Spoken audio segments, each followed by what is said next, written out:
గోమాతను రాష్ట్రమాతగా ప్రకటించాలన్నారు BJP MLA Raja Singh. Bakrid రోజున ఆవులు, ఎద్దులను వధిస్తున్నారు. ఆవులను వధిస్తున్నా పోలీసులు చర్యలు తీసుకోకుండా చూసి చూడనట్టుగా వ్యవహరిస్తున్నారన్నారు రాజాసింగ్. గోవులను వధించకుండా గోమాతను రాష్ట్రమాతగా ప్రకటించేందుకు కేంద్ర మంత్రులు బండి సంజయ్, కిషన్ రెడ్డిలు కృషి చేయాలని ఎమ్మెల్యే రాజాసింగ్ కోరారు. ఇదే విషయంపై ప్రధాని మోడీని కోరడంతో పాటు పార్లమెంట్లో లేవనెత్తాలని రాజాసింగ్ విజ్ఞప్తి చేశారు. కానీ డీజీపీ గారికి నేను ఏం అడగాలనుకుంటున్నా అంటే, కౌ ప్రొటెక్షన్ యాక్ట్ ఉన్నది. ఆ యాక్ట్ని రక్షించే బాధ్యత మీకు ఉందా లేదా? మీకు ఎంత ఉంది కదా, మాకు కూడా అంత ఉన్నది. జనాలు కూడా అంతే ఉంటుంది.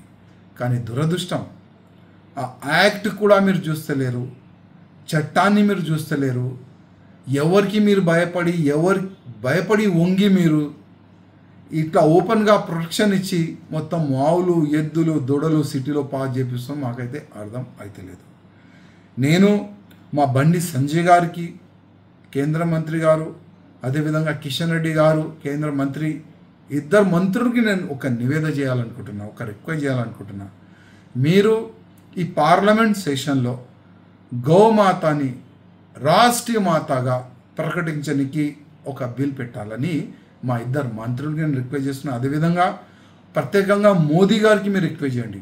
ఎందుకంటే ఒక స్లోగన్ ఉన్నది, దేశ్ ధర్మ కా మాతా హై, దేశ్ ధర్మ కా నాతా హై, గాయ హమ్ సబ్కి మాతా హై. గాయని, ఆవుని మనం తల్లి అనుకుంటున్నాం, కానీ ఆ తల్లిని కాపాడడానికి మనకు అయితలేదు.